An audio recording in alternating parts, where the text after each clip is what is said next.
ادھر زین ان کی باتوں کے دوران درخت کے اندر چھپا رہا۔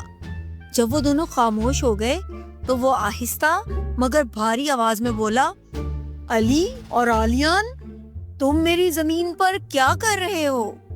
تھوڑی دیر تک کوئی جواب نہیں آیا۔ پھر علی نے ڈرتے ہوئے پوچھا، یہ کس نے کہا؟ میں بولنے والا درخت ہوں، زین نے کہا۔ ہر چیز جو جنگل میں ہے وہ مجھ سے تعلق رکھتی ہے، اور جب تک تم یہاں پر ہو تمہیں میرا ہر حکم ماننا ہوگا۔ اگر تم نے میری حکم عدولی کی تو میں تمہارے گھر میں آ کر تمہیں پکڑ لوں گا جب تم سو رہے ہوگے۔ اب جاؤ اور میرے لیے کچھ کھانے کے لیے لے کر آؤ۔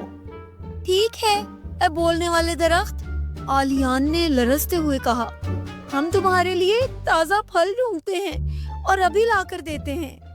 زین ہنسا اور ان دونوں کے آنے کا انتظار کرنے لگا۔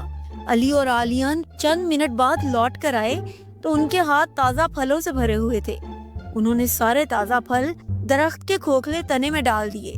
یہ بہت اچھا کھانا ہے اے اچھے درخت، آلیان بولا، ہم امید کرتے ہیں کہ تمہیں پسند آئے گا۔